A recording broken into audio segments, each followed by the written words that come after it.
We'll call the meeting of the Board of Commissioners, August 18th, 2022 to order. Don't forget the lie detector. Oh, okay. All right, and join me with the pledge, please. I pledge allegiance to the flag of the United States of America and to the republic for which it stands, one nation, under God, indivisible, with liberty and justice for all. Okay. Thank you.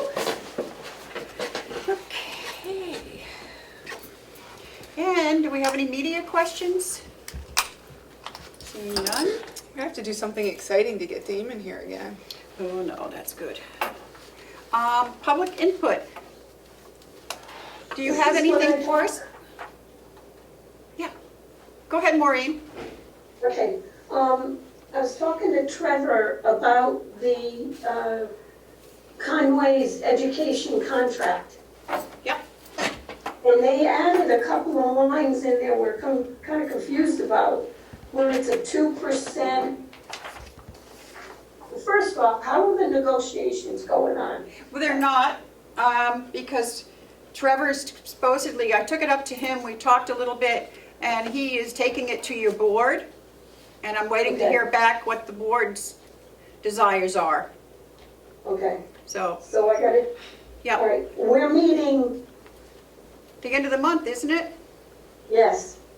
Does that give us enough time? I've talked with Kevin, and he'll do whatever we need to do. Okay, So, I was concerned because it might put us over budget, because they like to pay quarterly, and they want to start it in September, and I said, there's no way that we can do all that in September. okay.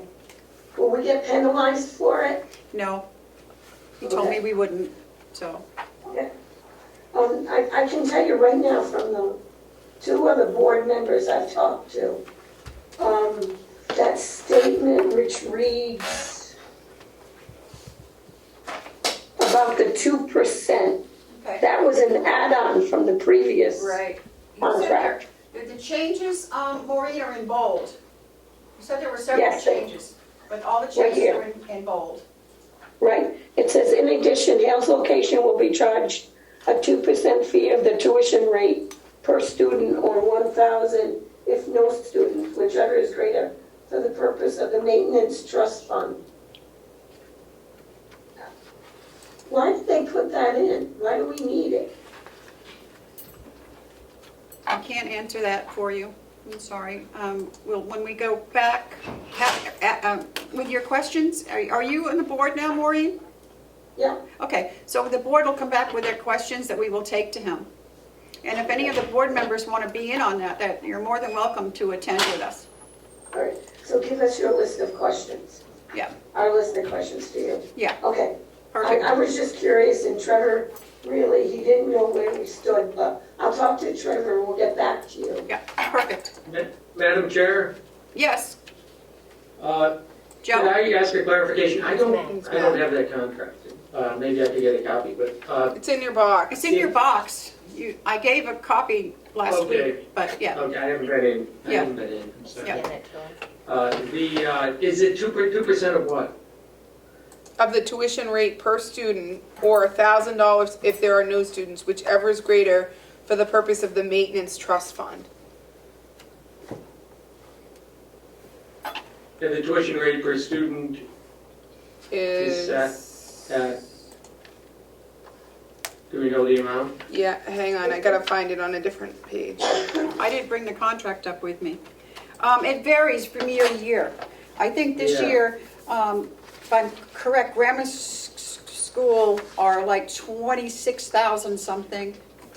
And then the other one that we were talking about is like 42,000, Yeah, it's not in the contract. That's weird. because it's Yeah, set. So it's It's set 2% of what we pay What per we pay, student, or is yes. it 2% of the total? So for the middle. And if we don't have students, we'd still be paying? That's correct. $1,000, yeah, for, That just doesn't seem right. But why do we always charge the highest amount for us like the highest amount. So right now, middle school, they're Yeah. basing our rate on freedom, I believe. Right, I'm looking at it. because we don't have a contract. Okay. That's the only advantage, I believe, of having a contract, is that we contract the amount, and if we don't have a contract, they can charge us the highest amount of any of the sending towns. Okay. So Do that's, we know what that amount is at this point? Madam Yeah, Chair? whatever we're currently paying, because we didn't have a contract. we don't have it, yeah. No. But it was in the 30s? We were paying, I thought it was 40. we were paying 34. Elementary school, I'm looking at it right now. Yep. The elementary school is 23,005, Right, and the middle school is 42,300. yep, And we have 2 children in elementary school at this point yes. that are starting? And we have one that will be going into the middle school. Will that one be going to Comeau middle schools, or will they be going to the academy? No, the academy doesn't have a middle school. It'll be going Oh, I to thought they- Kennett. I thought, okay. They're only high school. Right. And so for high school, presumably, they'd have the option? Yes. We have no one in high school at Kennett presently. They're in Freiburg Academy. Yeah. And I believe at Freiburg Academy, we're only paying, Maureen, I think it's around 17,000. It was around 17. Yeah, It's very reasonable. Yeah. Are we down to one student in Freiburg? Yes, I think One we're graduate? down to one. So we have 4.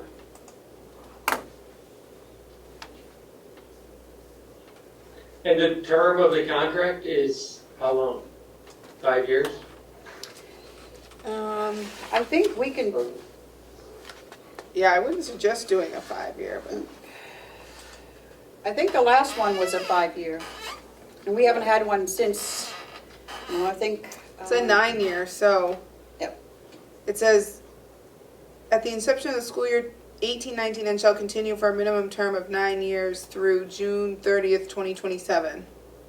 This agreement shall terminate at the end of such minimum term if either party gives to the other at any prior time to the expiration of the 6th fiscal school ending June 30th of such minimum term, written notice of such termination.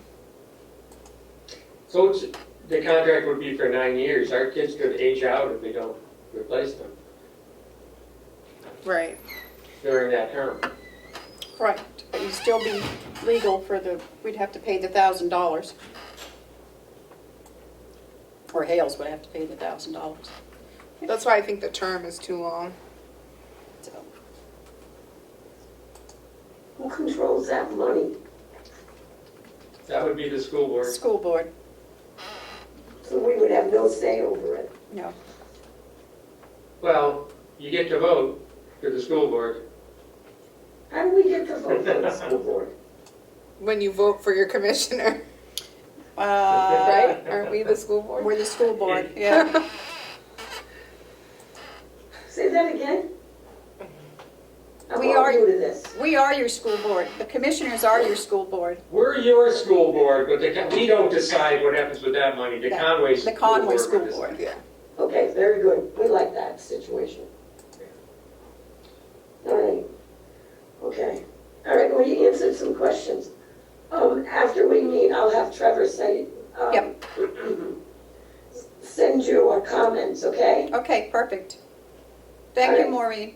The only one I would have, Madam Chair, is that I think the term is too long.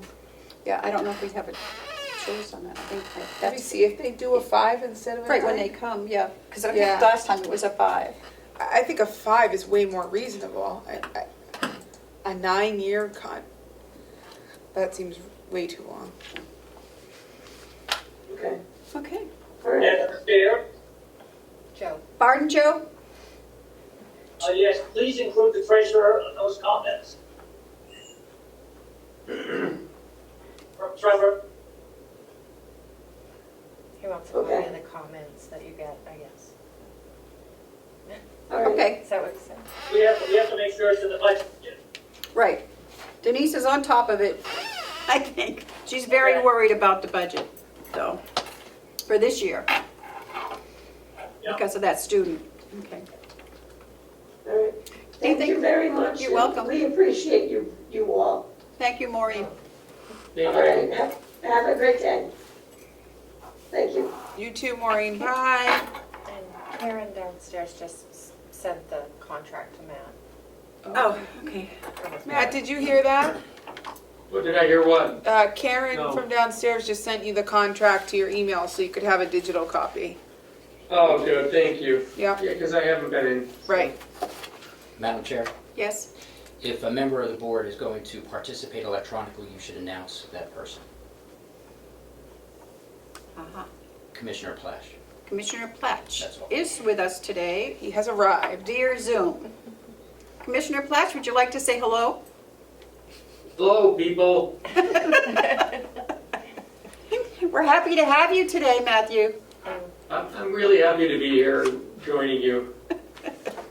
And the treasurer is also on Zoom, Yes, and our treasurer is also on Zoom. Joe Costello.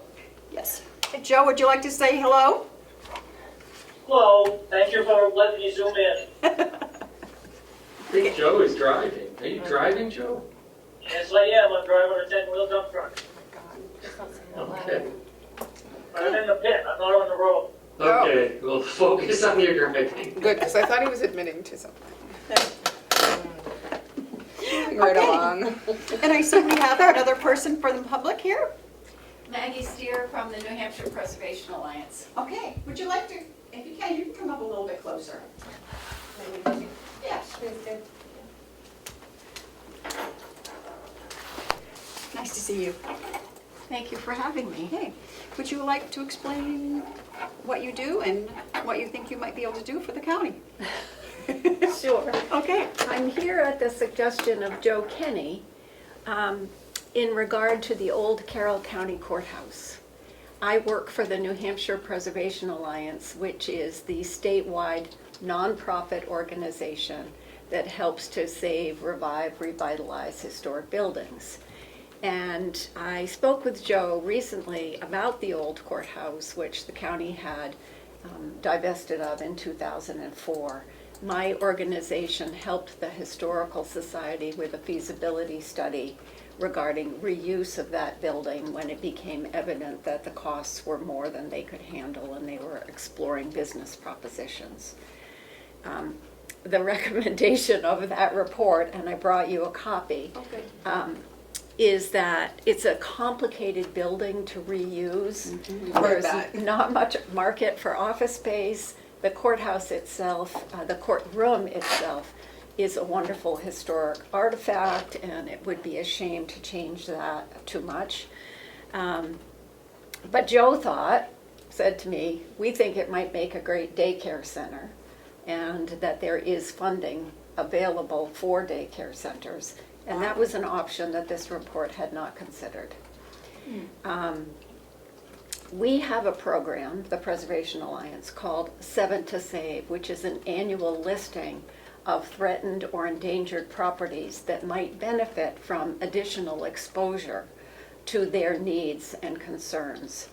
And the deadline is coming up in early September, so the timing couldn't be better. And you and I spoke, Madam Chair, about possibly listing this building as a way to help move forward in some sort of a reuse proposition. So that's why I'm here, to suggest that and to offer our assistance. We are specialists in helping to find funding for historic buildings. I'm not a specialist in things like rural development, but I believe there is money for daycare centers in that, under that program. A 7 to Save listing gives a few extra points to an LCHIP application, the Land and Community Heritage Investment Program, which is the best funder within this state for historic preservation projects. This building is listed to both the state and National Register of Historic Places, so it immediately qualifies for LCHIP funding without any other hoops. It's a simple application. Wow, great. So we'd love to see something great happen to it. It's a wonderful building. I don't know if the county where you stand in the process of taking it back, if you're just considering it at this point. No, I think we kind of already agreed to it. Yep, we kind of already Okay. need to take it back. Okay, But then we need to do something with it. exactly. Because we really can't ask the Exactly. taxpayers to, And this is just the kind of project that the Preservation Alliance gets involved with. We've been doing 7 to Save since 2006, so we have over 100 properties that we've given one-on-one assistance to in trying to solve the challenge of what to do with the building or how to raise the money to fix it, that kind of thing. Okay. Can I ask a question? you may. You mentioned the study, the feasibility study of what could be done with the property. I had a question of, at the time, if you explored, the only thought that I could think of was if there was any use for it in like the UNH law school. Because it does seem like it would hold a moot court or school type satellite. So that was the only thing, and I don't know if the law school was up and functioning at its capacity when you did the feasibility study. That was not considered, nor was a daycare center. So Right. there may be other things that were overlooked as well, and this was a long time ago, 2008. So a lot has changed in the landscape around here, and I think it's worth it to Do another, basically start from the beginning. Okay. What was looked at here mostly was office space, Yeah. and it just was a non-starter. There's no need for office space, and I don't think that's changed a whole lot. No. no, because of the location. Right. Yeah. Right. Yeah. It's a tough location. Yeah. And the layout, because what would you, if you converted it into office space, what would you do with the courtroom? That's not conducive to a small meeting. Exactly, and it pointed out that the challenge was if you wanted to get to the back of the building, you either had to go through the courtroom or through the basement. And that's not exactly a great solution either. So I brought you a couple of copies of the 7 to Save Great. form and the report and a copy of our newsletter so you can read more about who we are and what we do. What's not on there is my contact information, but you have it, correct? I do. Okay. Would I you sent you mind? an email. Actually, I might you have have a a card? business card. Okay. I might. Yes, I do. Okay, Oh, good. so there you go. All right. Excellent. Thank you, Maggie. And I live in that's exciting. Wolfboro. Oh, wonderful. And the other thing I would say is that annually we take our board around the state to various locales and visit historic properties in that area. And we did do a Wolfboro Ossipee visit a few years ago, so a lot of our board has seen this building and we're very impressed with it. I know, it's a beautiful building. And it's in very good shape, according to the report, and there was an earlier assessment done that I didn't find a copy of, but I can dig a little bit more Yeah, for you. and That they would be did do helpful. some improvements, like the chimney, Yeah. so. The Historical Society raised $90,000 and did some work on the roof and other things. I haven't been in it in a while, probably 5 or 6 years. So thank you. Okay, Thank you no, for thank your you time. very Thank much. you. That's Thank you for exciting. getting in touch with me. Madam Chair, may I ask a couple of questions? Oh, sure. Go ahead, Matthew. Sure, what is the timing for moving forward once the application is submitted? The application for 7 to Save has to be in by September 9th, I believe. Decisions are made quickly, and the announcement usually takes place at the end of October. End of October? Mhm. Okay. Okay. And then, Where to look. I guess would your office come in and do another assessment of what's needed in the building? Because some things probably have changed in the past 16, 17 years. I I know think, the roof is in good shape, but I think the next step would be for you to apply for some funding to help you figure out next steps. Before you put a lot more money into the building, it makes sense to explore some of these other ideas, such as a daycare center or partnership with the law school or other agency. Extension, cooperative Those are extension. great ideas too. The daycare center especially, if we could hopefully find people, someone to run it and staff it, it would be terrific. There's a need for them. Well, Right. that was what Sure. Joe Kenny said, and there is a need for that if we could get someone Run it. to run it, Yes. because the county isn't really prepared to be able to take care. So So if we could I get have one someone more that's follow-up interested question. in Is that. there funding available from any source for maintaining the building through the winter? You mean this very next winter? This coming winter, yeah, winter's coming. Is it a matter of paying for heat? Heat, yeah, That's the biggie. Okay. that's the biggie. Not that I know Well- of. Okay. But that doesn't Because if mean we there don't- isn't. If we don't have that building heated through the winter, it's gonna deteriorate pretty quickly. Well, Yeah, we might be Okay. able to help by doing at least an initial visit to advise you. I'm not that person. Andrew Cushing would be that person. And I think he could probably get up here fairly quickly.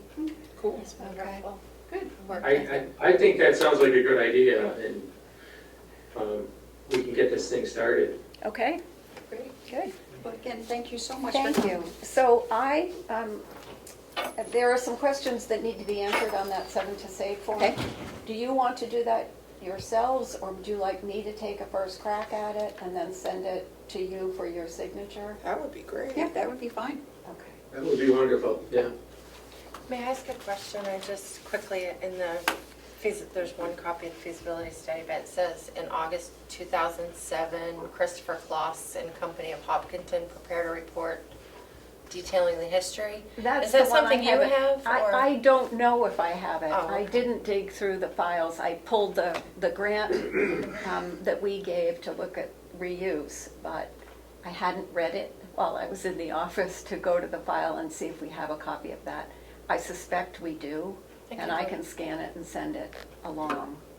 And the Historical Society should have a copy of that probably too. so They I could probably reach will. out to them. and- But I'm headed to Concord right now, so I'll see if I can find it for you. Great. Okay? Thank you. Thank you You're so welcome. much. That's so exciting. Some good news? Yes. Absolutely. Thanks for all you do. Wow, that's good. Thank you, Executive Counselor Kenny. Yeah. I know, he called me last night and I didn't call him back. I guess I better call him back. Okay, so we're going to the approval of minutes of August 11th. I read them this morning. I didn't see anything. Did you take a look? I did. I didn't see anything. Okay. It says that we had non-public sessions and voted to seal the minutes, which is what I'm always looking for, so. Do you want to make a motion? I have no comments. Okay. Madam Chair, I'd make a motion that we approve the Carroll County Commissioners meeting minutes from our August 11th, 2022 meeting. Okay, I'll second. All those in favor, say aye. Aye. Aye. You have someone on remote, so you should do roll calls today for all your votes. Oh, You have someone participating remotely. Ooh, Matt, Yeah.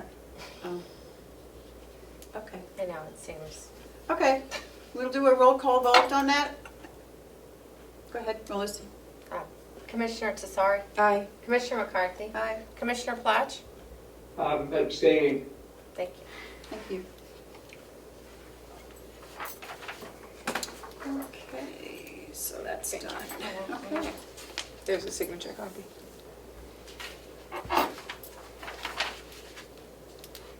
What would we do with all these fine, lovely people to help us? I need to say that. One more thing, sorry. We haven't had a commissioner on Zoom for a while. so- Nope. Here you go. Okay. So next we have accounts payable for August 10th. It was $396,342.87. Payroll for August 12th, $248,185.37. Okay, so we have the treasurer's report. Joe, you have anything for us?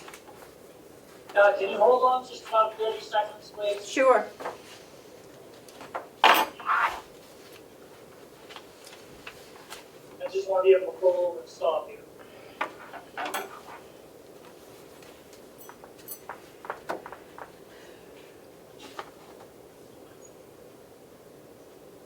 And I did put the Hales location budget through July.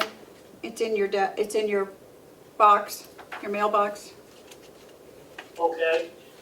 So I'm ready for the treasurer's report. Okay, I tried to reach out to Bonnie this morning, but she evidently was not coming in today, so, what I've been able to determine is we still have not had to draw on our tax anticipation note, although I understand that's coming fairly quickly.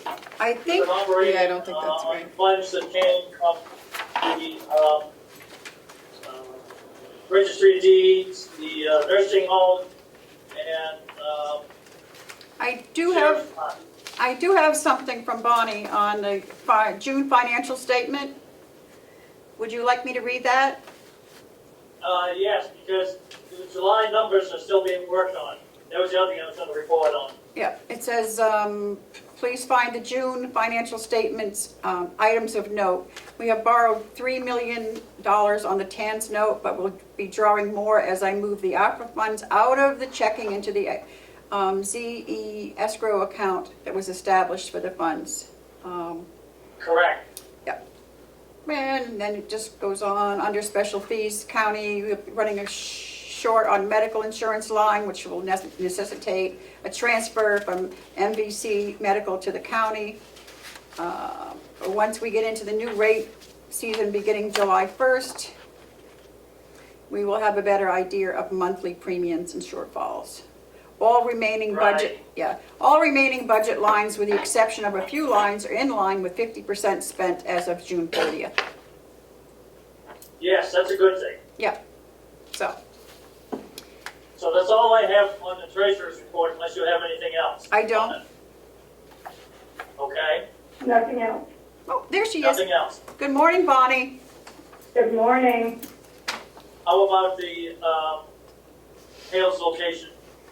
I have nothing on, I have the profit and loss, I put it in your box, Okay, through July. okay. Would you see to it that those both, documents are mailed out to me? Sure.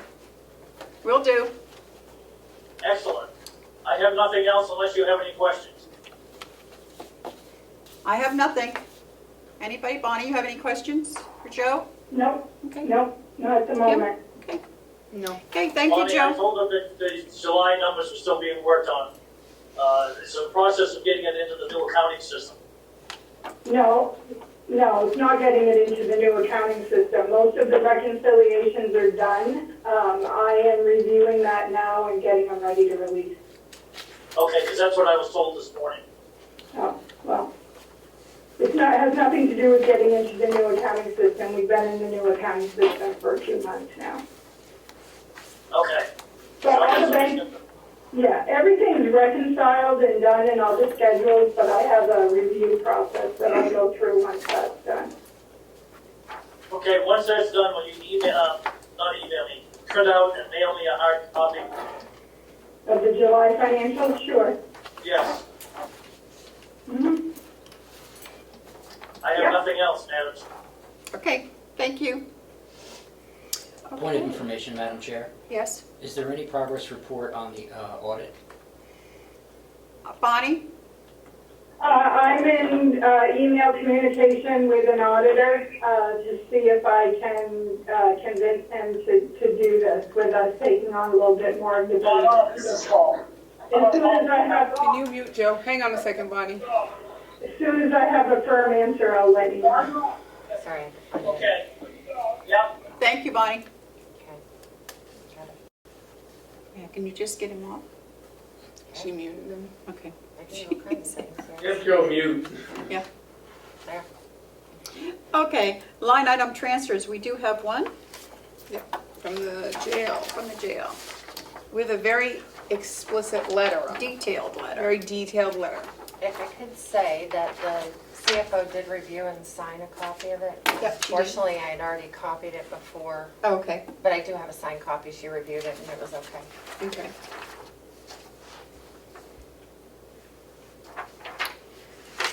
Okay. Would you like to read this, or you want me to? Nope, I can. Okay. It's up to you. No, go right ahead. So this is request 2022 dash, can't be 2. Is this only the second Does it line? have a 2 on it? Yep. No. It's like 8 or 9 or something. Yes, it is. It's not. It came over that way. It's I'm probably his sorry. second one, that's Yeah, it's why. the jail I think second so. one.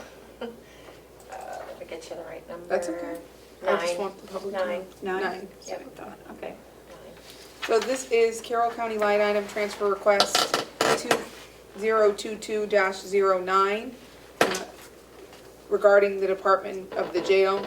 And it looks like there's a total of $70,000 being moved with $52,000 from the salaries line and $18,000 from the mental health line going into the overtime line and the medical services line for a total of $70,000 with the corresponding written explanation as to why the medical services line was over and why overtime is over. I don't think it's a surprise to anyone why overtime would be over in these days, and medical services is somewhat outside the jail's control. So, Okay. Matthew, do you have any questions? No, it looks like we do have the extra money in the mental health line. We do. We're not. yeah, there was $80,000 from from the mental that, health line. Will that leave it sufficient funds in that line? I believe $2,000 left in that line. Okay. And the line that the 52,000 is coming from? It's coming from salaries, so they have overtime because they have open positions. Because we have extra salaries, so we're Right. taking it out of salaries and mental health Yes, Yeah. and putting it Putting it into into overtime overtime. and medical services. and medical services. Yeah. And so, I guess my question is, will that leave us enough in the mental health line? But I assume it will because Sean wouldn't do this Right. otherwise. And Bonnie, you have, okay this, so, okay. Would you like to? Madam Chair, I'd make a motion that the commissioners approve Carroll County line item transfer request 2022-09 in the amount of $70,000. I'd second that motion. Okay. And we will have a roll call vote, please. Commissioner Tessari, Aye. Commissioner McCarthy, Aye. Commissioner Platch. Aye. Do you have one for us to sign? It has to go to the delegation also, right? Yes. Madam Chair, Yes.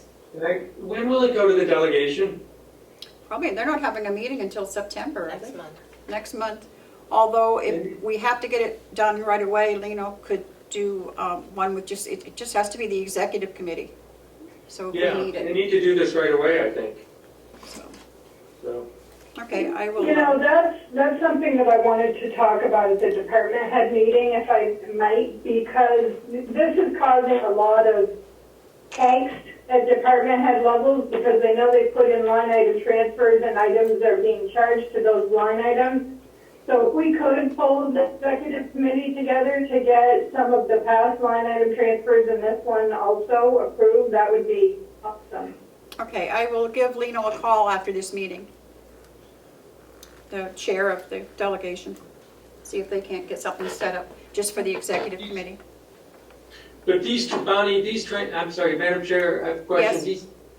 These transfers that we're talking about, they're all within the same department. They're intra-departmental, not interdepartmental. Well, point of clarification, I do feel there's one interdepartmental Same as at one, least one. where I transferred funds from my budget to HR because of their advertising. Okay, Yeah, so that one has to go to the delegation also.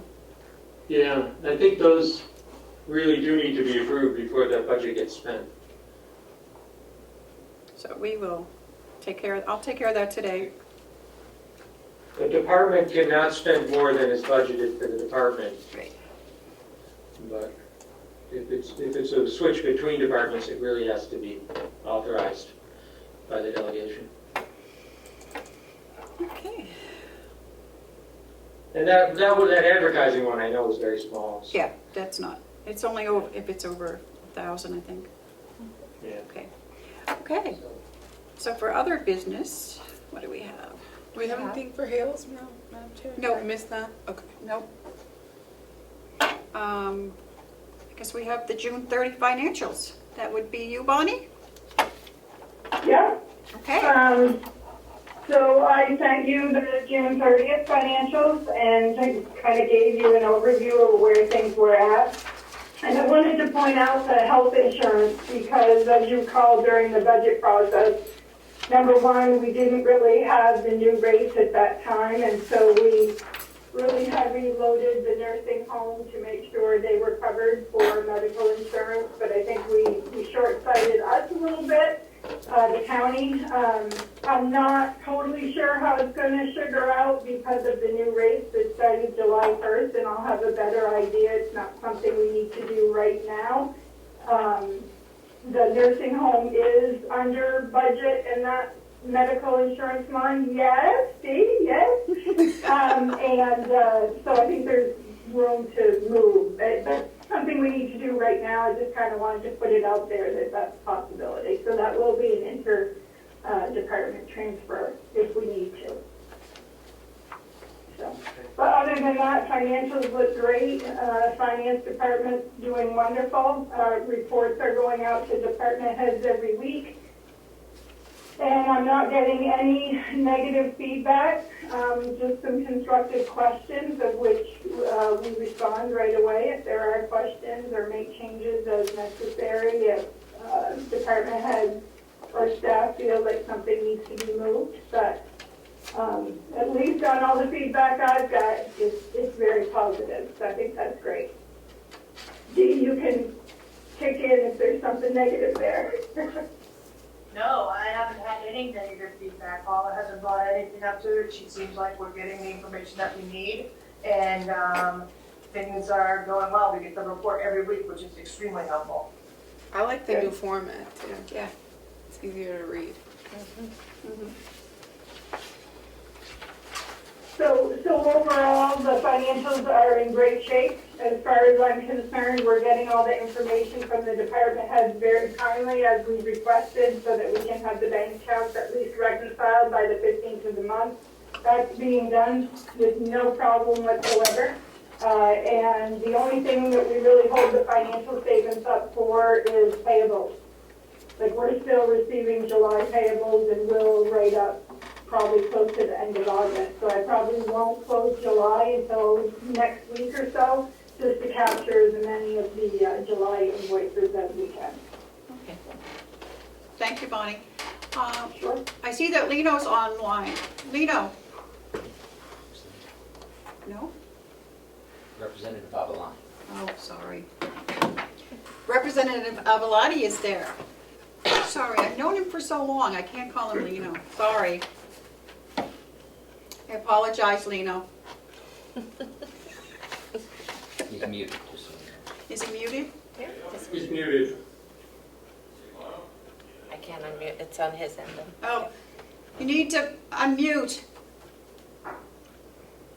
He has to flip an egg. Yeah, he probably is. It's probably Yes. working.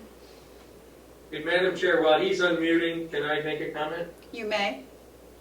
So on the financial side, and this goes back to what Bonnie was saying, I know when we he lived almost 2 years, I guess when Commissioner Tesari and I came in, I know there were a lot of issues with, I guess there was some pretty material issues in the financial offices about some of the records and the reporting and keeping accounts current.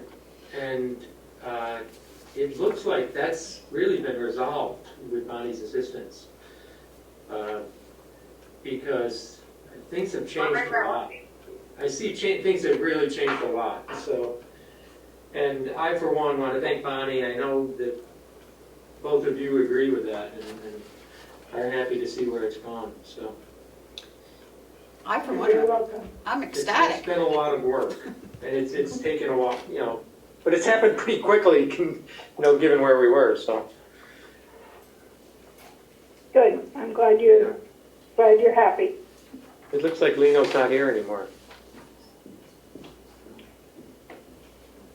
No. Also, can I ask a question about the health insurance and the new plan? It looks like people are pretty happy. We're saving the taxpayers' money and we're saving the employees' money. And I know there was some angst with some of the employees because they didn't fully understand what the new plan entailed. But it looks like those, now that they're working with it, they realize that the benefits are all there and the cost is less. And that everybody seems pretty happy.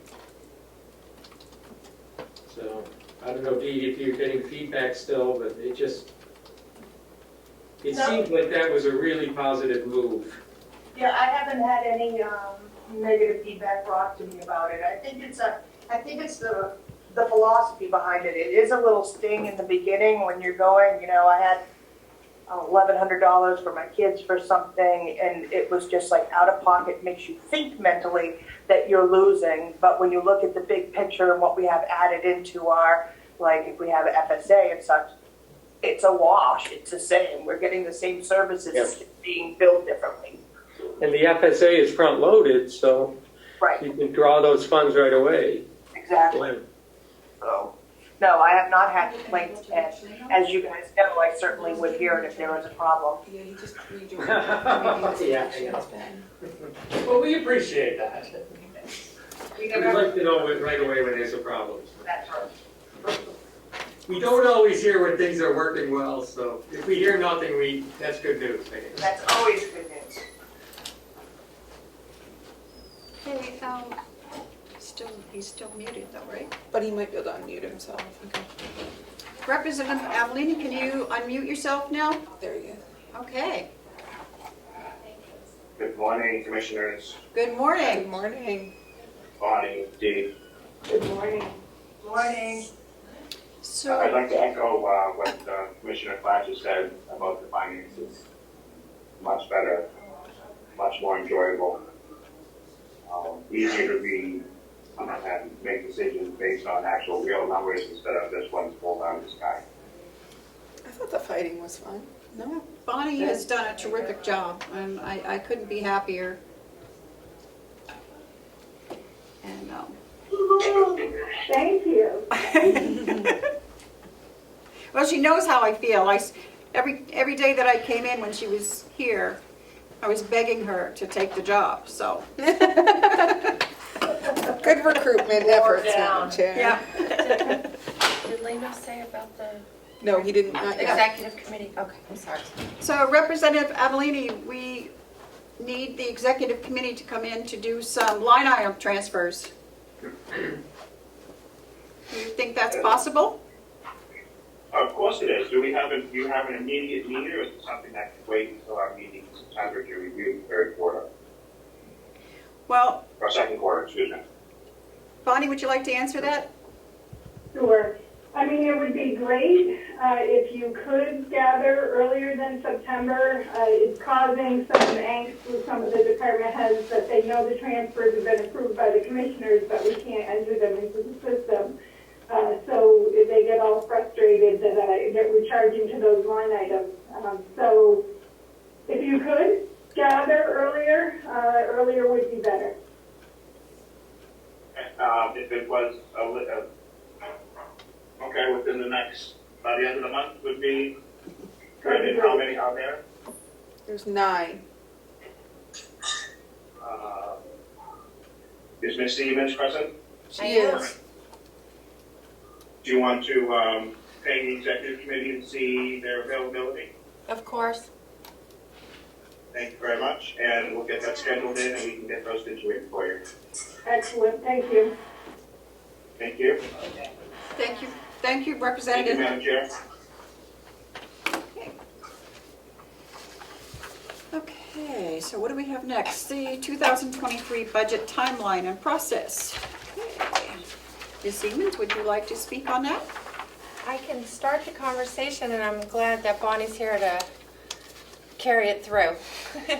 So the first part is typically I present a budget timeline for the commissioners to review and approve, and then I would send this out to the department heads. So that I've put this in your packet to. Yeah. So it just tells the department heads when to have their materials into the office, so we may have time to distribute them, and then the dates for the commissioners' meetings when they would present.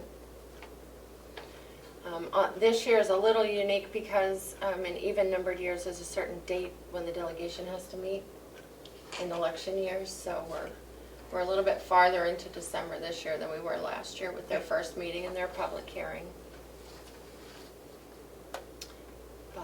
We should be all set the way we're going, getting the month-end reports. We should have no problem getting the third quarter as part of the budget packet, so. I don't know if you had any questions, and I've left this date open here, so the Okay. commissioners can, Any leftover stuff? any leftovers, yeah, any. I don't see a problem with any of these dates, do you? And so I don't. I mean, I would only mention that they're all, right, 1 week off. Yeah, I don't Yes. think we can take a week off. Are they? I did this assuming that when we get into Budget. in October, when we're in budget, that Right. you would be meeting every week, but if certainly we can rearrange it. And I don't have a problem meeting every week during budget cycle, but I know just personally with COVID still going on, do we have a contingency plan? If there's, because this is 1, 2, 3, 4, 5, 6 weeks in a row. Sometimes I have something I can't move court-wise. If I can't move it court-wise and Matt or Madam Chair are sick, now we can't. Be present for certain budgets or. Right. Okay. Or they can't conduct business because they don't have a quorum. So I just mentioned it to say, you're coming up on cold and flu season.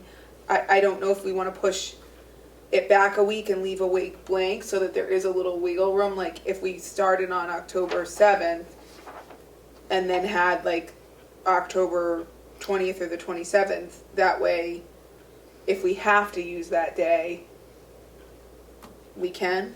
Okay. Because I worry about leaving a big department for the end and the 10th and then being.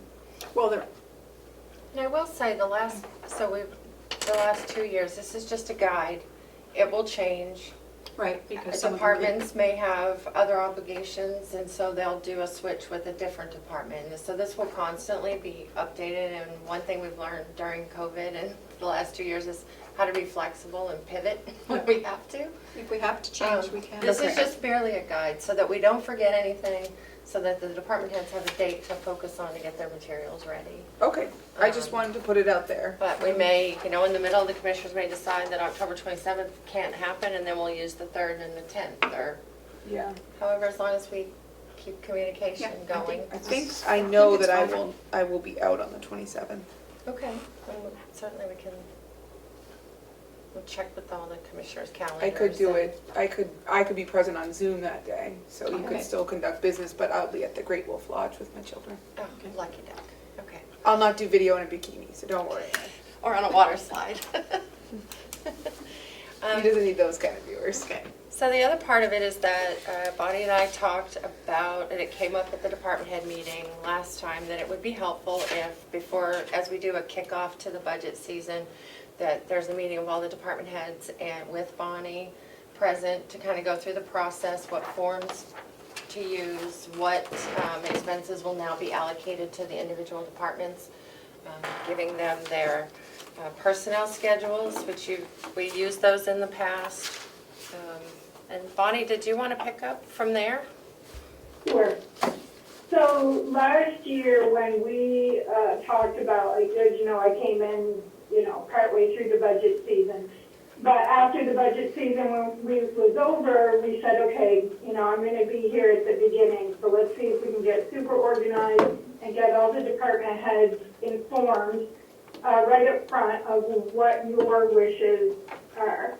And I know last year we talked about moving all of the benefits, the medical, dental insurance, short-term disability, workers' comp, and unemployment to the specific department, so that we could get a really true picture of what the individual departments are costing. So that was one bucket that I wanted to talk about, to see if the commissioners were still on board with that and what your feelings are. The other piece was the utilities and the property and liability insurance.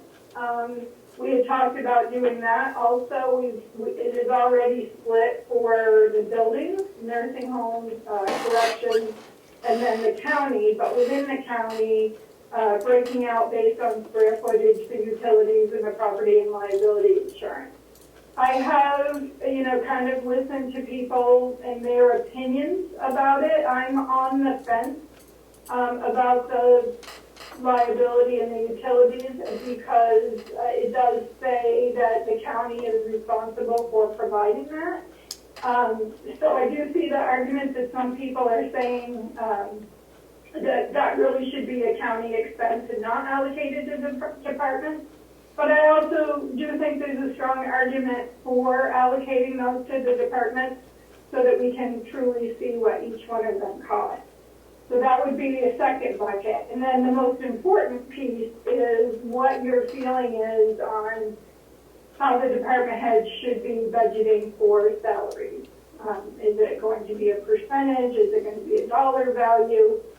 Because it's a lot of work for them, most departments, especially the nursing home, to go through and do it one way and then change it. I mean, we're trying to make the spreadsheets as formula-driven as possible, but, that seemed to be an area of contention last year during the budget process. So next Thursday, we're meeting at 10 o'clock with all the department heads to go over these items so they know what direction their budget is supposed to be taking. So I thought it would be great if we could discuss those and maybe come to some conclusions before next Thursday.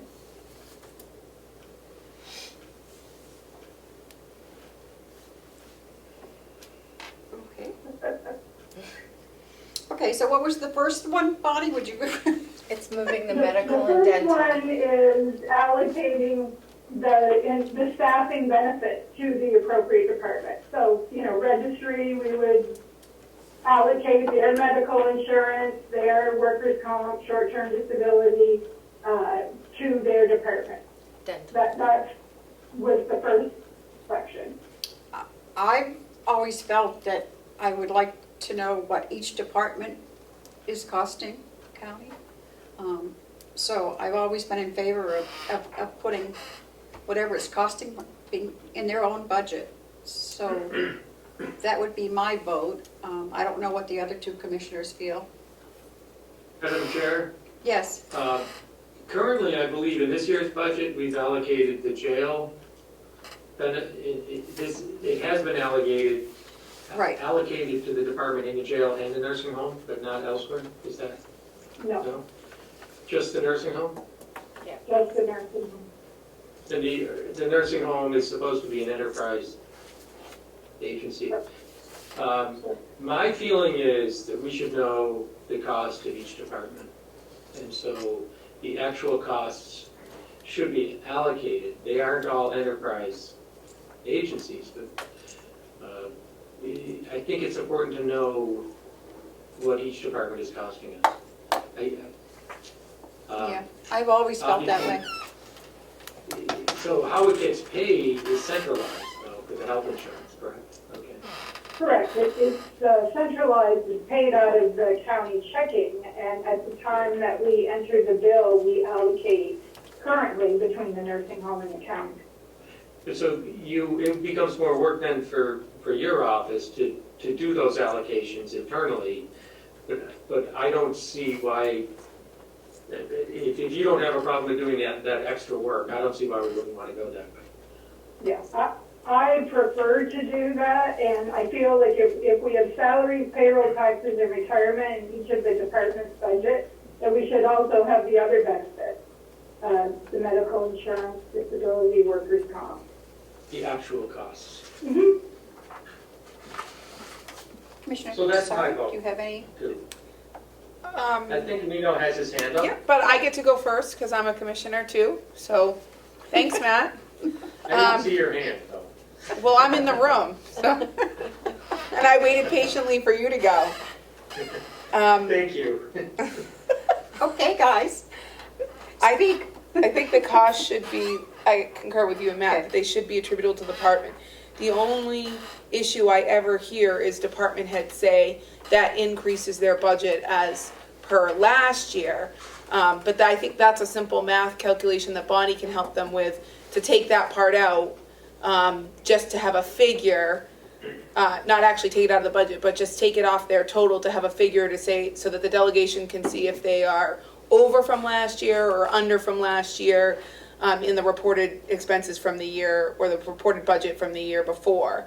So I think that would be my only caveat, Bonnie, is if you could help them figure it out, as to what they would have spent without those expenses, to see if they are over from the year prior, or, you know, or under, because nobody wants to come in with a massive increase and not be able to attribute it to something. So I think if they have that number, then that dissuades any department head concern I've ever heard about it. Representative Avelini, you have a comment or a question? Thank you, Madam Chair. The question I have is, on the health insurance, is if this is going to be a policy change in the commissioners, can you guys put it to a vote so that the next batch of commissioners won't change it without some type of input? It's a great idea, and we go back and forth over the last 10 years of putting this in, taking this out, putting this in. Could there be a clear delineation of the budgeting process for the change that we're going to make? I think we can do that. Is he afraid we won't be here for the next budget? Thank you. I don't know, did you hear Commissioner Tessari's comment? I did. Okay. He's right, we have gone back and forth. I didn't, but I would do it with place to look up. It's all right, it was Okay. a smart comment, smart output comment anyway. So, I guess when Commissioner Platch is back here, we can formulate a policy with Bonnie's help on that and get that done. Okay, what's up next, Bonnie? So then there was, So the other item was the utilities and the property liability insurance, and allocating that to the specific department. I feel the same way as the first one. Bonnie, where does it say we're required to provide that? I haven't looked it up, actually. Lisa, I was discussing it with Lisa Scott, and she said if you read the RSA, so I have not had a chance to do that. It is hearsay at this point because I have not confirmed it, but she's pretty thorough, so. So maybe that's one that is it in the facilities budget now? Yes. Yes, well, it is split currently between the county, the nursing home, and corrections. We split it this year by way of the building. And we did discuss last year doing it on square footage within the county, within this building. Nino has his hand up. Representative Avelini, you have a question? Yes, thank you again, Madam Chair, and Commissioner. I think that we consolidated it in the past because of the Siemens contract. I just want to make sure that if that's going to change, is that going to change anything within that contract if we break it all out? Okay, we'll have to look into that, I don't know.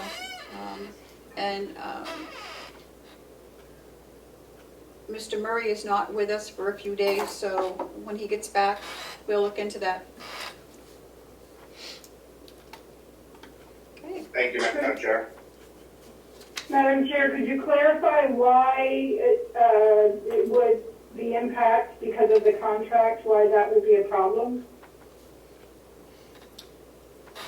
I don't think it would, but, you know, if Representative Bob Avelini question. wants to know for sure, we'll look into it. But I don't think it should. Okay. Madam Chair? Yes. I would think that work performed under the Siemens contract would not benefit all the departments equally. And it may be difficult then to allocate costs of the Siemens contract between the different departments. Perhaps that was the concern, because certain buildings need more attention than others. Has his hand up again. Okay. I know. Representative I don't know if Avalini? Representative Avalani would have anything to add. Perhaps he would. Yep, he has his hand up. So. Yep.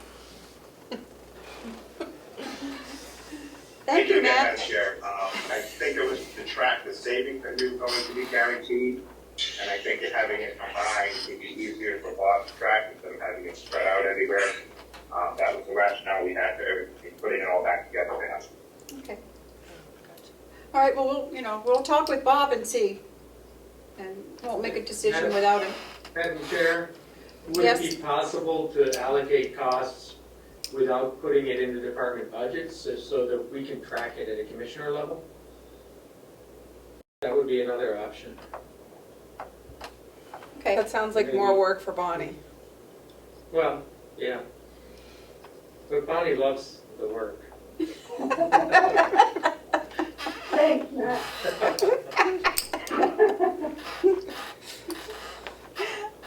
Okay, so what's the third one? We're gonna put a hold on that one, Bonnie. Well, what's the third?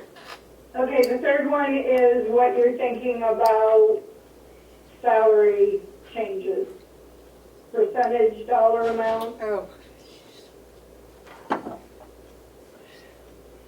We've always, at least since I've been here, we've always done a dollar amount and not percentage. So I don't know. What is your recommendation? I don't know, I'm on the fence with it. Linda did a ping to some of the other counties to see what they were doing. It was such a wide range, it really wasn't super helpful. It ranged anywhere from 3% to 10%, with a combination of just a cost of living increase and then a merit increase. I agree with the philosophy that the percentage benefits the higher paid salaries more than it does the lower paid, so I do agree with the dollar value, but maybe we could split it and do a dollar value for the hourly and a percentage for the exempt. That's an idea. Can I make? You may. So I had an interesting, or I guess you can pick your own adjective for the thought about the department head budgets. I see what, thank you, Linda. Look Oh, at my her, she's so good. She just gave us, Matt, a copy of what Bonnie had been referencing. Oh, I'm gonna go email that to Matt. And she's gonna email it to you. Okay. thank My you. thought had been, we set these amounts and then department heads come to us and they determine a certain category of their employees are underpaid and now they want a whole adjustment, or this person they feel deserves extra, or there's a need for someone to get more than what we've allotted. And for me as a commissioner, I just like to see the budget not get so massive. So I had a thought that maybe we ask the department heads to come in at no more than this percentage from last year, and if they choose to use their extra money all in their salary line, then that's what they choose to do with it. And leave it up to the department heads, because that's what ends up happening in the long run anyway. So if we said to each department head, we don't want costs to come in more than whatever we deem is an appropriate percentage, and that way we can control the whole budget, because there are going to be expenses that are out of our control, like heating and electricity this year. Those are going to go up, and there's nothing we can do other than the Siemens projects to try to get a handle on those.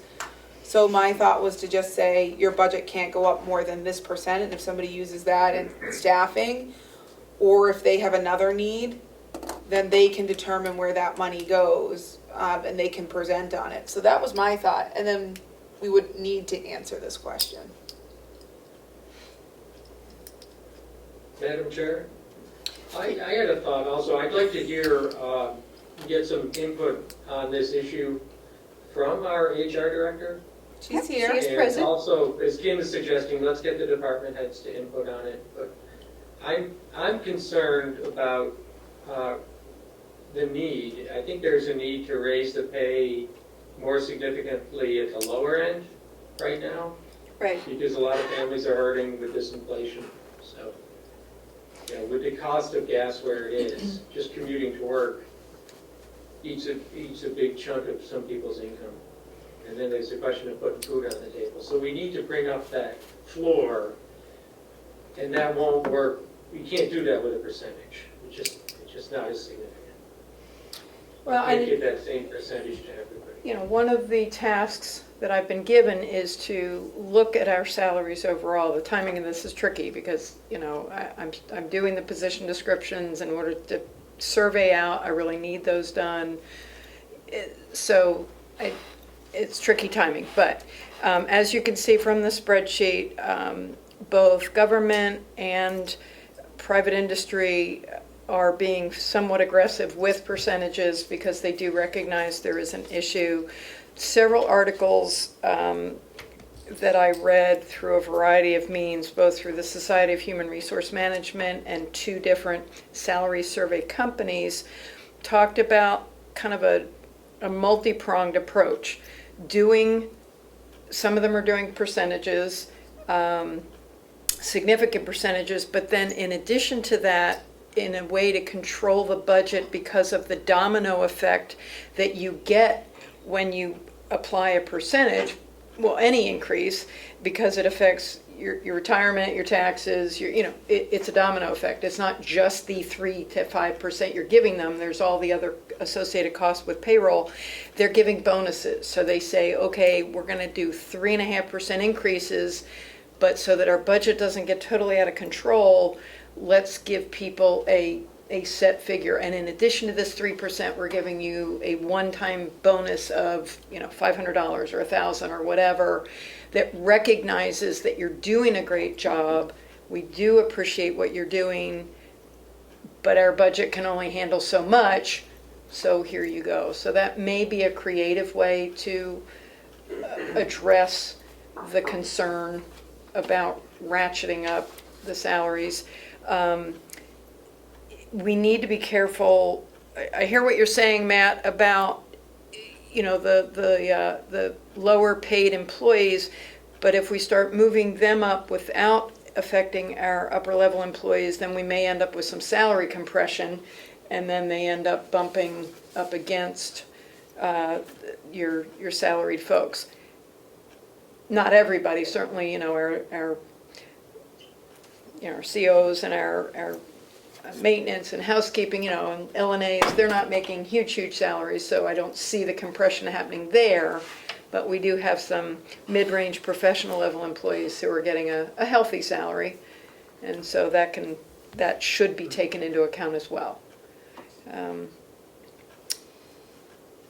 So I would recommend something like that, to do a percentage and then perhaps a bonus, which is a one-time fee, because the other thing to consider is if we react with a huge salary increase, at some point the market will catch up and we're going to be out of this scenario, and then we end up on the other side where we have these employees who are quote-unquote overpaid. We're outside the market. The only thing that concerns me with the bonus, though, is are you talking every employee gets a bonus, or we pick and choose who gets a bonus? That's the... You can choose that. You can say, we can only afford X for the employees, so in addition, the non-exempt or hourly people will get X. Or I can't afford to do, percentages on a high salary is really a lot of money, so okay, maybe we do percentages for the lower level employees and bonuses for the upper level employees. I don't know, something I Madam really have... Chair, Yes? Madam, I believe we gave the bonuses last year, and so maybe Linda could go around and just get some feedback on how that played out. Sure. That was a And one-time also, with it the- sounds like Linda's pretty much on top of this. It might make sense if she goes back and sits down with each department head and sort of works through a plan for each individual department. That's something. Does that make Put the monkey on my back. Yes. Yeah. No, well, it's why I'm here. You know what you're doing more than we do. I know, but You have other gifts, it's all good. that's like, they're all be different, that's so much more work. But I think too, you have to recognize like what a department needs, and if last year, to be competitive, a department didn't the registry do a Couple of spreadsheet? 3 years ago, she did a. Yeah, thing. and her people were out of line, so we brought them up. So maybe she needs less in her, of a percentage Right. than someone whose people are still under. Correct. Like the sheriff in dispatch, his people, he's got to stay competitive to keep dispatchers or they're going to go to other agencies.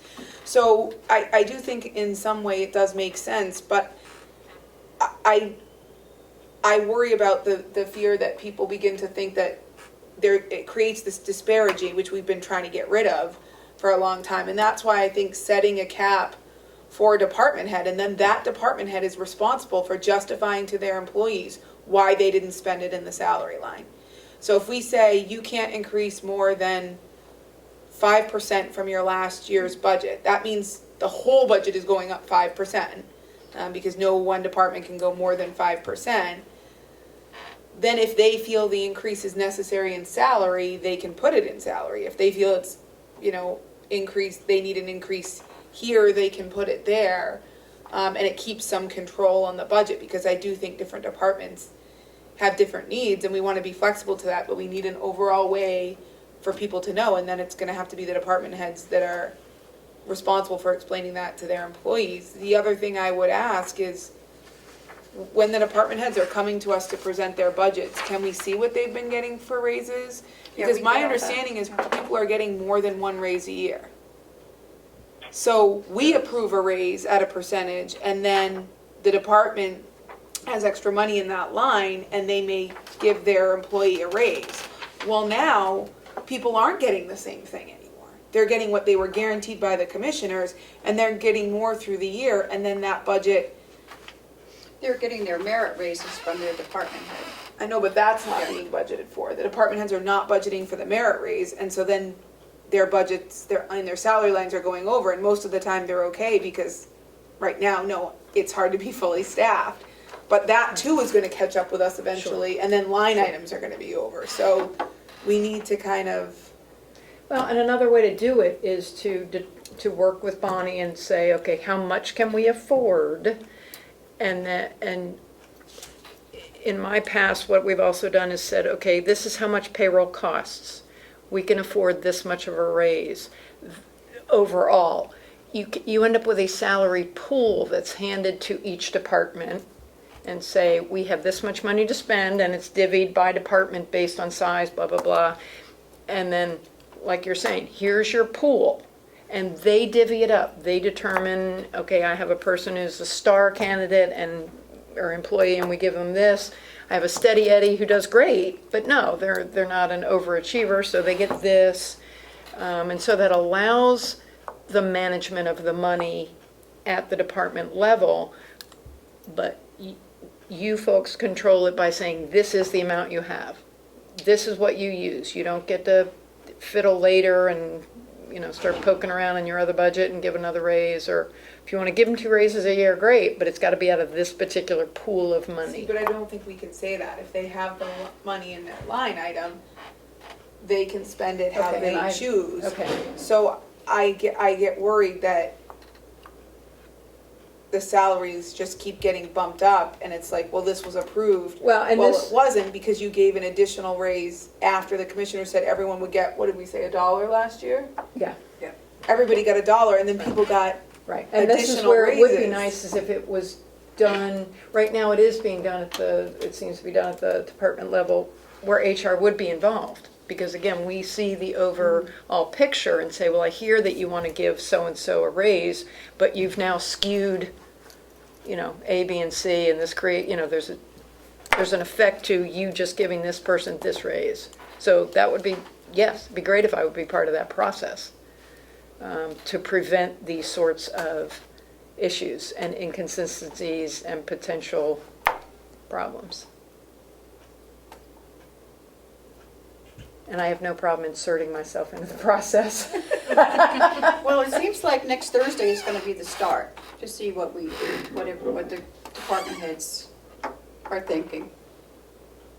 I mean, do you want me to get with them before that meeting? Do you want me to discuss it at that meeting? Bonnie, what were you planning on doing with it on Thursday?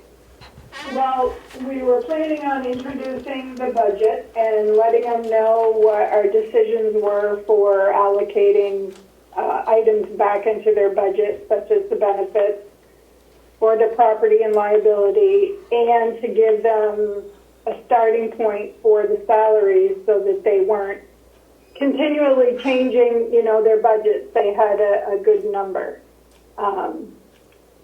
I kind of like the concept of what Kim is saying. However, I do see there's a danger there because say, you as commissioner said, okay, everybody, your budget can increase to a maximum of 5%. That's almost $1.8 million increase. And then within that budget, they say, okay, we're going to scrimp on these line items or get them down to bare bones, and I'm going to put 4.5% in salary line. And then, one department can't afford to do that and can only put 2% in the salary line because of increased costs in their budget. That's where I would be concerned with approaching it that way, and what the county can truly afford overall and in specific salary adjustments. Madam Chair, may I just say that, just emphasize that the 5% number was not, I know we've said it twice now, but that is not what's been decided. So. No, I was just using it as an example. I know, Bonnie, I don't want the public to get the wrong impression. Also, there are some costs that are outside the department heads, or some costs are outside the county's control, such as the cost of fuel. It is what it is. It's going to be what it is. We can try to conserve it, but there's only so much we can do there. I think we got to get with Bob and project those costs for each department. The cost of electricity, the same thing. So we know that some supply costs are going up. That's outside our control. We can minimize the usage, but we still have to use those things. The things we're really talking about here is just the salary lines, I believe. But I guess that's my concern, is taking salary lines and pretending like they're a separate entity and they're not part of the entire budget, and there aren't things you can do. If a department head makes a decision to put their money in their salary line and shortchange another line, they're going to do that. So if we give them the money, they're then going to do that and then bump their salary up again. So in Bonnie's scenario, they get let's make it 1%, Commissioner Platts, does that make you feel better? 1%, and then they give their employees the raises during the year anyway. Next year when they come in, we're stuck with that salary line because they've already given that money to that employee, and the budget goes up and up and up, and you can't control it that way. Yeah. Representative Avalani, you have a comment or a question? I have both, Madam Chair, if that's okay. I like the idea of a salary, maximum salary increase. However, there should be a policy in place so that the delegation is not put in the position that it was last year to approve higher salary numbers than what was the commissioners approved. I think that should be a first step into making sure that the delegation can say, hey, you guys have already approved this much, we're not inclined to go higher, or there needs to be an exorbitant need for a change in that line that the delegation will approve. But how does that work? They can do whatever. I'm not, hold on, guys. I'm not sure I understand what you're saying about us putting you in that position. We didn't. Last year we had the sheriffs and the county attorney come in asking for higher salary numbers. All right, but we don't have control of their Yes. salaries. They can ask you for whatever they want. They're elected officials. is it that was for them, or was it for their people? Both. We gave them what they asked for when they came to us. They changed it after they came to us, and we were done December 1st. That's my recollection. And we set an amount last year, and they got that, and they chose to ask for more. So if we set, They got what they asked us for, right, Kim? well, they got what They everybody got. We said $1 last year for every single employee that wasn't in a union, because the union and contracts are done via the union, and that's the union That's the process. union. So we're talking about approximately 22% of the employees, or 64 positions that aren't in the union.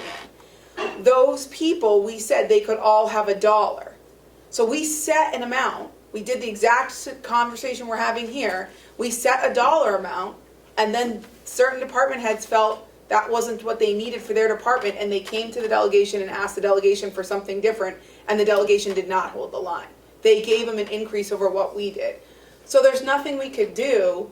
The only way we could be assured they wouldn't be going to the delegation with a request is if we gave the department heads whatever they asked for. And then what's the point of the commissioners even being involved in the process if we're just going to give everybody, if we're just going to rubber stamp what they're asking for?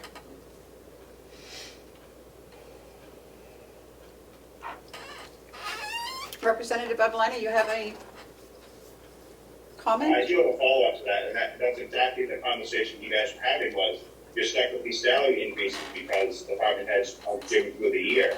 Is there a way that we could set a number and then the delegation would stick by it, given that as a commissioner's policy? Okay. We can certainly understand a catastrophic need for change and whatnot if nothing happens outside the budgeting process, but this should be able to be captured within a few months, between December and April, of the necessary needs that the county would have.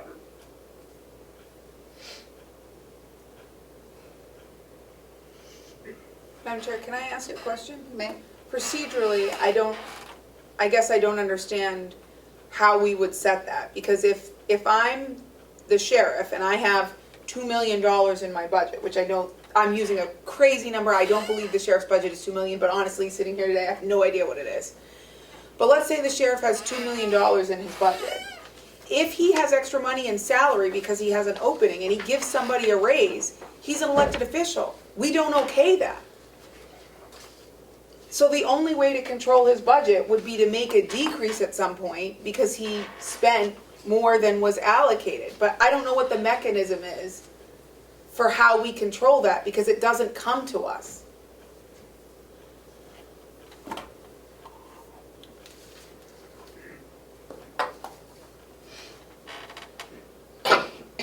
That's because the sheriff's an elected official. Right. Yeah. I believe Leo still has his hand up. Maybe he knows the answer. Lino? Or Representative Evelini? Thank you again, Madam Chair. That would come through the transfer process if they overspent the line. But they don't, Representative Avalani, because they're not fully staffed. So it never gets there because they don't go over the line in that year because they have an open position. So then they bump that number up and then they bring it to us and they say, well, this is a salary number, so you can't change it. I already employ this person at this number. And then everybody's forced to just accept it the year later and there's nothing we can do about it. So I guess I'm wondering what you think, if you have an idea of how we would capture that, because we can't get involved in their personnel policy. If they're an elected official and they give a person a raise, that doesn't come through us for permission, and it may not go to the delegation because it may not cause an overspending.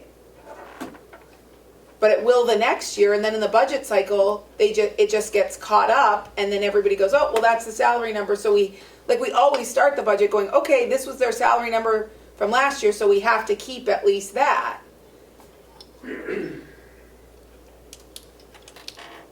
I tend to agree. I tend to agree with that point. How do we get to a point where we don't have that happen?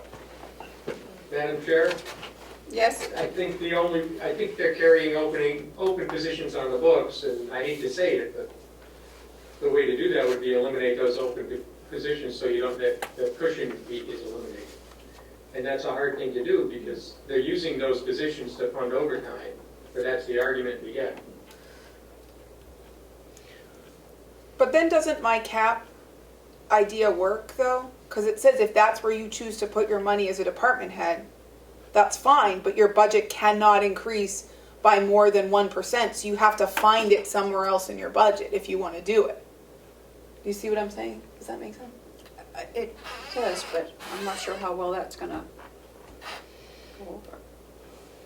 This isn't an unlimited pool of money, and I want to give the department head the decision of where the money goes, because it feels conflicting to make that decision for a department when I'm not looking at their budget all year. I'm looking at it once in November and I'm saying, you know, I'd rather let the department heads on the first go around, especially where we're so close into the process that nobody's stuff is even due to us till October, to say, okay, we're going to expect an increase of not more than X, and let the department heads try to figure out how that would look. I don't know. Otherwise, if we're not going to employ that theory, then I would think maybe a hybrid system of a percent and a straight would work, because we don't want to end up where Linda's saying where, and we've seen that at NBC, we don't want to see those middle level employees don't actually go anywhere in the scale because we've given a flat rate to the bot. You know what I mean? So I do think maybe a hybrid system where we gave part percent and part flat would be my preference, but then that's two calculations to Bonnie's point. I mean, they wouldn't have to redo them, but they would have to do both a percent and a straight number calculation. And we can help them do that, because we have these spreadsheets that we've been using the last 2 years, Right. and that can have any calculations. So you guys can have all the information too, and it will list all the positions and how many are vacant currently, so you can. So my vote would be a cap on their entire budget or a hybrid system. Madam Chair? Yes, Bonnie? So, Linda, and this is kind of a question to Linda. How difficult would it be to take each department's personnel schedule and clearly identify what they have on that schedule for vacant positions? And then do a little reality check of when they were fully staffed and kind of make sure it all makes sense, to make sure that the budget is where it should be and not a lot of unnecessary vacant positions in their personnel schedule. I don't think that will be terribly difficult. You know, I have specific positions I'm recruiting for. I would have to touch base with all the department heads to find out if that's how they've managed their budget, that they've earmarked empty spots that aren't real empty spots, because I've not been told to recruit for them. But that's a conversation. I think that would be hugely useful, because when I first looked at the budgets last year, coming into it cold, I did feel like there possibly were vacant positions in some cases, and so that maybe were a little bit of a buffer. So I would like to see if we can get that as realistic as possible, and that might help. Sure. But I do think the cap on the overall budget is probably a good approach, and then maybe we could do a hybrid on the salary line, like you're suggesting, and maybe set a dollar limit. Anybody making under X or hourly would be, at this increase, and anybody making over X would be at this increase. Trying to get the lower end people maybe up to a higher level, while not increasing the high exempt salaries, so that you're pricing the county, out of being competitive or being able to sustain that moving forward.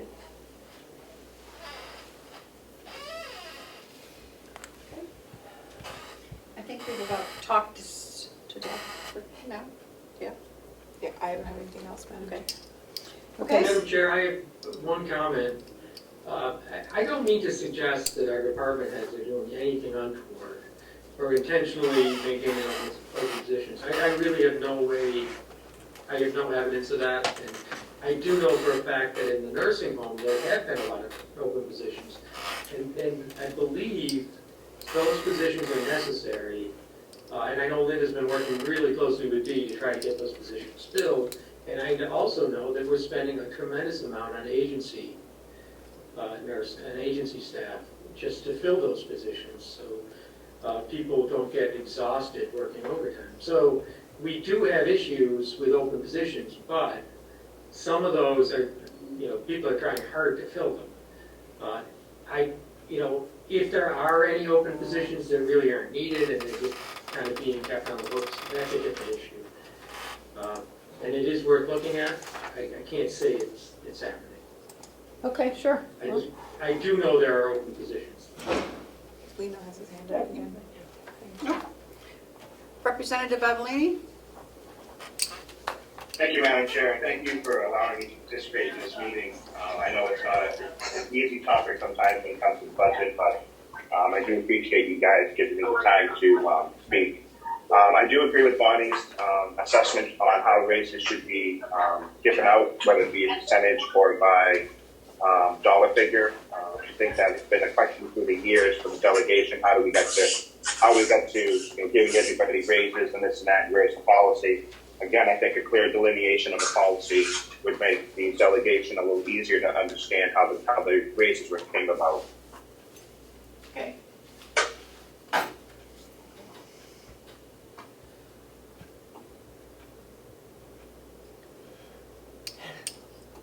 So, can I ask a question unrelated to that, but somewhat related? Sure.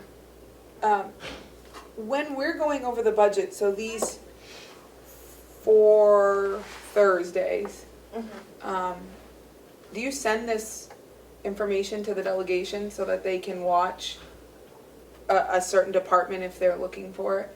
So every week I send the agenda to the delegation with the previous week's meeting minutes, so they'll know who's coming on in the schedule, because it will be on the agenda every week. Because I'm thinking, I noticed last year, we do a lot of questioning to the department head about their budget and these kinds of things, salary and the like, and then we come to a consensus, and then a month later, they go repeat the exact same process to the delegation, and the department heads get frustrated. And so they look for, as I would do, I think any smart person would do, shortcuts in the process, and then you have these requests that come in later or afterwards or the like. So I just wondered if the delegation had the opportunity to hear us asking the department heads all these questions, and it sounds like they do. Yeah, they certainly are Yeah. welcome to, they get the Zoom link and. And I think, last year they didn't do, if I'm correct, you didn't do too many subcommittee Just meetings. one, I think. It was just a subcommittee for the nursing home. Yeah. So it wasn't quite as It wasn't intense as it intense, has yeah. been in years past, but we will have also, just as a note that I'm trying to keep in mind, is that we'll have new delegation members this year. So- Potentially. Well, there are some that aren't running yeah. again. There are, Not until next year. well, during this budget process, we'll have new delegation members because some people aren't running again. Oh, that's true. So on those, every other years, I try to be extra forthcoming with anything that's presented publicly, because there'll be new people trying to become educated on how it works and what's happening. So just throwing that out there. I would say that all candidates are free to watch our meetings, and Yep. we would encourage it. They're public meetings. They should become knowledgeable if they're interested in serving. Okay, so Linda, you're gonna work on that. That's gonna take you a while. Yeah, a little bit. Okay. All right, so what do we have next? Do we want to go ahead and let, Sean is here so he can get back? And he has a non-public. He is non-public. Oh, he has a non-public too? Yeah, Okay, so Linda. I guess we'll wait then. So, Bonnie, the next one is your travel and expense reimbursement policy? Yep. Okay, go to it. All right. So I sent you all, and I updated it last night before I left. Again, there were a few typos in there, but As you know, we are getting various expense requests, advance requests for monies going to conferences, and the form and format has kind of been all over the board. So when I first came on in October, we did discuss this, and I said, that the policy needed to be updated. It really wasn't within the IRS regulations. So this policy that I sent to you last night is very in-depth. I realize it's several pages, but I tried to cover every eventuality that I could think of that would come up within the county. So basically, one of the major changes is you currently have 4 different travel expense policies that address, some of them overlapping, some of them unique. So I pulled all of those together, and this hopefully will supersede all of those items. Right now, the way the policies are written, department heads can ask for advance payments for their staff, for per diem monies or meal money to go to a conference 2 weeks, 3 weeks, a month down the road.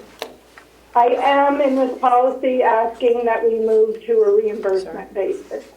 The reason being is, for example, even though they're getting an advance payment, it has to fall within per diem guidelines, or the excess of any payment that's given, it becomes taxable income to the employee because it doesn't fall within the IRS accountable plan.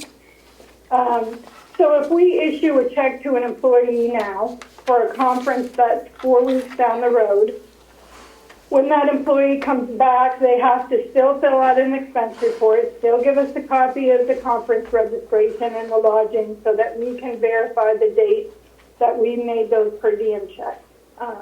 If they don't give us that expense report and data, that becomes taxable income to them. If they got a per diem that's in excess of the established government services rate for that area, it becomes taxable income to them unless they give the money back. So it's a lot of paperwork and unnecessary work to make those prepayments. We can do it, absolutely, but I would prefer not to. I think it would be much cleaner, a much cleaner audit trail, and easier to get all the departments on the same page with the process. So that's one big change in here that I'm requesting. The other is, making sure that the departments follow the per diem guidelines for meals and all the appropriate receipts that are required when they go to a conference, when they have lodging, if they happen to go with a spouse or a partner. It addresses all of those issues. The other policy that exists now is that the county has a county vehicle of which they have encouraged people, or the policy encourages people to use the county vehicle first. I would like to change that and make that an option versus a requirement. The reason being is that a lot of people leave from their home, and it's a shorter distance from their home to the place that they're going.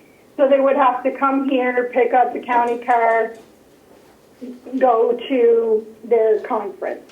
If they want to move around that under the existing policy, they have to get, the department head has to ask for permission to use their personal car. I don't see that that's a necessity. I did speak with Laura as to how much the county vehicle is used. Said it's used very little other than by a couple of departments. So that's really the other major change in that policy. And you're going to talk about this on Thursday? Also? Yes, I am going to talk about it with the department heads on Thursday. Okay, so we'll get feedback from them. Let us know how that Yeah. goes. Pardon me? So let us know how that goes. Okay. I mean, I will say this is not CFO bachelor's wish list. Everything in here is IRS regulations and government standards. So to not follow it, the county would not be in compliance. We could be opening ourselves up to grant issues if we're not following per diem regulations, and we're opening ourselves up to audit findings. So I do want to get their feedback, but as far as the way items are calculated and the reporting that they're required to do, there really is no choice in the matter. May I Yes.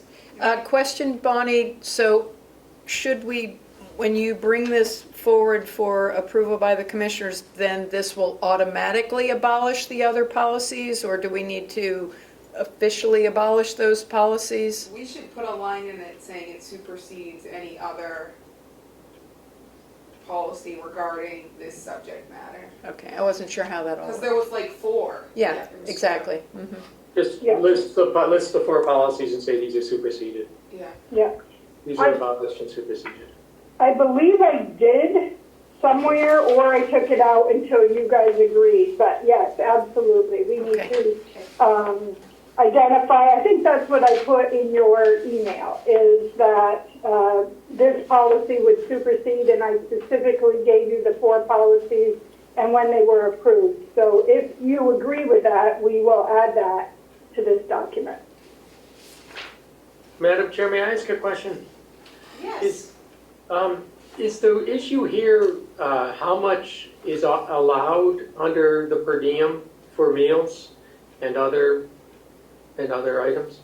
It's yes and no. It's how much is allowed, it's how it is applied, and it's how that it is reported by the employees back to the finance department. Okay, so for example, meals. Mm-hmm.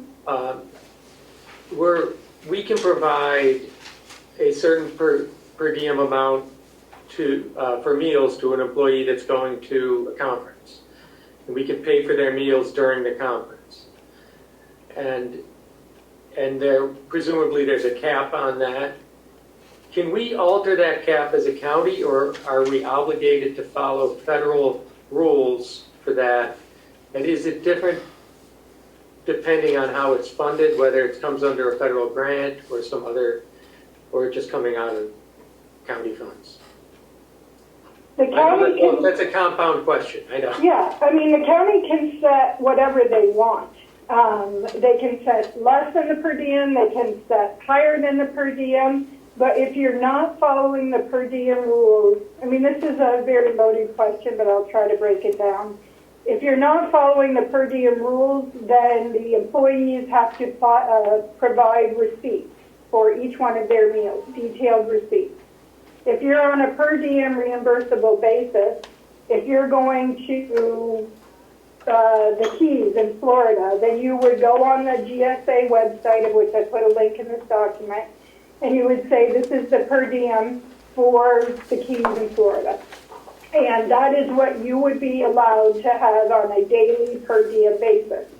There are specific federal guidelines that say on the day of travel going to and the day coming home that you get 50% of that daily per diem. And there's guidelines if you go to a conference and the lunch is included with the conference. So there's, it's a multifaceted answer to the question.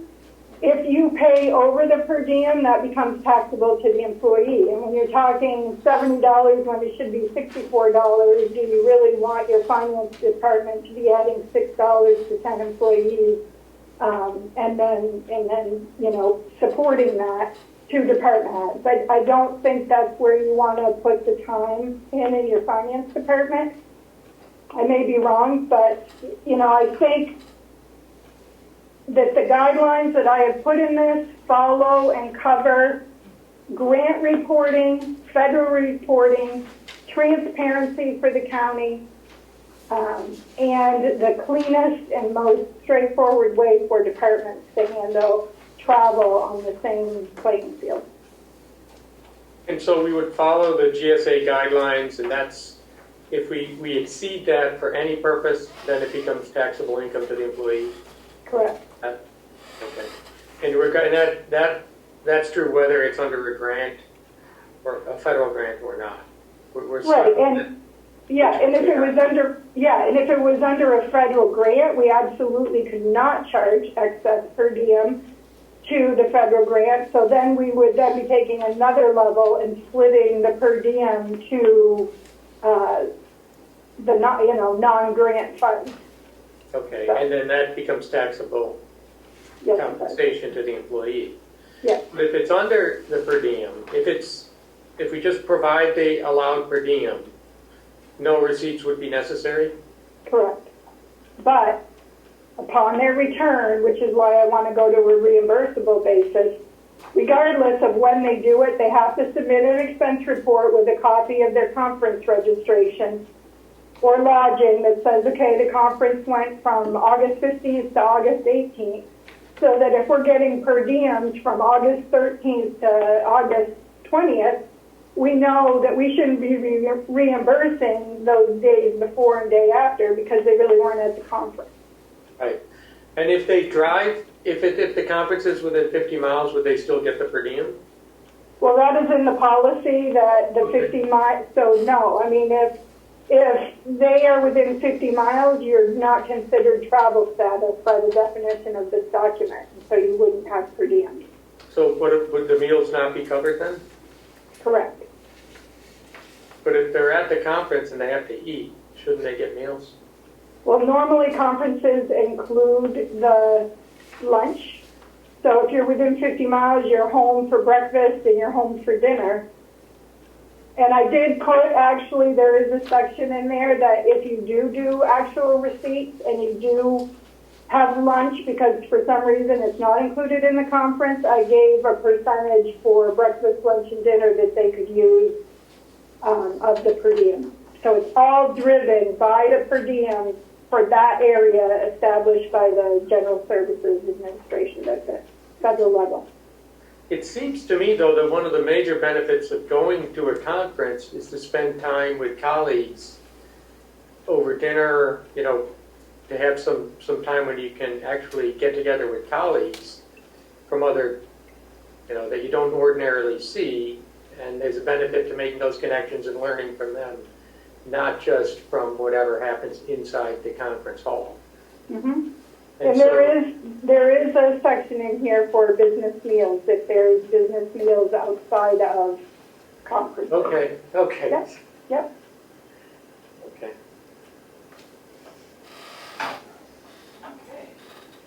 So I quickly kind of went through this morning, but I really need to sit down and really read it again, as I'm sure Commissioner Platch and Dasari, because it is long, but, and you're going to get department head feedback, so we can hold off on this until maybe probably our next meeting to vote on it. Yeah. Just a clarification comment, if I might. I am currently processing checks for conferences that are 2 or 3 weeks out here, and I am following the federal per diem guidelines, as you know, because that's the right thing to do and the way it needs to be done. So it's really not an alternative to do it any other way. Agreed. Okay. Any other questions, comments on this? Okay. Just one, I would say that it's important to follow the applicable rules and laws.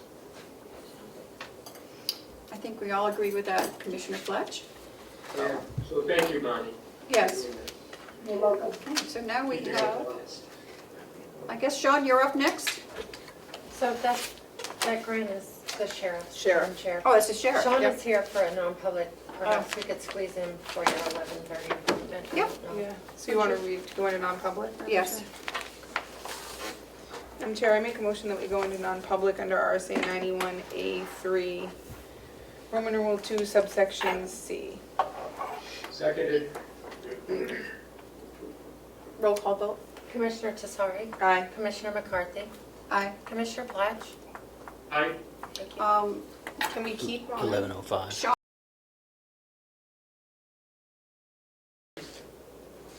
And seal the minutes. Motion to come out of non-public and seal the minutes. I will second. All those in favor, roll call vote. Commissioner McCarthy, Aye. Commissioner Platch, Aye. And it is 12:49? 12:45. 12:45. Okay.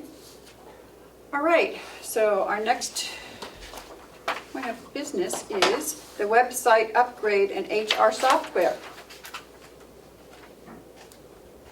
Oh, yeah, I have some comments and I'd like to make a motion on that issue. Okay, There were a couple of performance audits that were done in the past at the county, 2014 and 2018, I believe, or was it 9? I can't remember now. it's 18. But both recommended something for HR services to get a new system in place so that we could better perform those services. And our new HR director has gone out and found a provider who can provide us with what we need to accomplish that task. And it is actually a current vendor who's currently providing service. And so they've given us a bid that's pretty good for a contract. And I would like to make a motion that we approve that contract and engage them. So with Civic HR for the amount of $21,662.50, we have this budgeted, and also along with that to update our website, Civic Engage would in the amount of $30,106.10, and authorizing the release of funds for a 30% down payment on those purchases, $15,530.55 immediately, with the balance to be paid upon completion of the work, completion and acceptance of the work next winter or spring. I think it was March, so I'm not sure if it's winter or spring. But did you get that, Melissa? That's my motion. I did, thank you. Who would sign it? I guess we'd authorize the HR director to enter the agreement. Probably you. Yeah, I'd prefer the commissioner sign it. Our chair. Authorize our chair to do it. That's my preference. Okay. Okay, I will second the motion. Okay. You have anything else to put into the motion, Matthew? that's enough. I think that's enough. Okay. I think that covers it. I will second, and all those in favor will have a roll call vote. Commissioner McCarthy, Aye. Commissioner Platch, Aye. Okay. Okay. So done. Okay. Do we have any commissioner comments or reports? Madam Chair, if I could give one more thing from the sheriff. Okay. Oh, that's right. He needs that by Friday if you could. So I didn't see, what is this? There's really nothing that we have to do, right? This is the substance abuse reduction initiative grant that he typically gets every year. It's where participating police agencies are reimbursed for extra patrols and work that they do. It's a $10,000 grant. Matthew, Yeah, where are you? I'm here. Oh, there you are. You missed me. Yes. Do you have a copy of this? It's in his packet. In your packet, it's This is the packet. Yeah. Okay. So we need a motion to accept it. It's a $10,000 grant from the sheriff. Oh, so moved. Let's accept it. And to authorize you to sign it. And authorize me to sign it. Yes, so moved. That we accept it and authorize you to sign it. Okay. I will second. So all those in favor, roll call vote. Commissioner McCarthy, Aye. Commissioner Platch. Aye. Thank you. And I'll have to scan it to Bonnie to sign and send back. She's Okay. lost her connection and went off the Zoom, but Okay, I'll so get where in am I touch with signing it? Right here?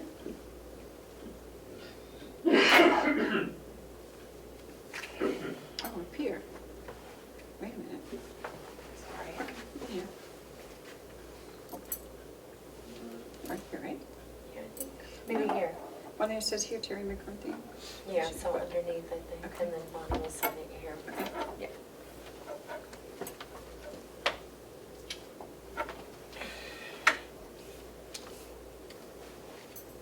Okay, there you go. Thank you. Okay. Do you have anything else? I don't have anything. Okay. do you? No, that's it. Matthew, you have any comments, or I do not, you do not? not right now, no. Okay. Do we have any media questions or public input? Seeing none. We have already reviewed and signed the accounts payable. So I will wait for a motion to adjourn. Motion to adjourn. I'll second. All those in favor, roll call vote. Commissioner McCarthy, Aye. Commissioner Platt, Aye. And it is 12:55.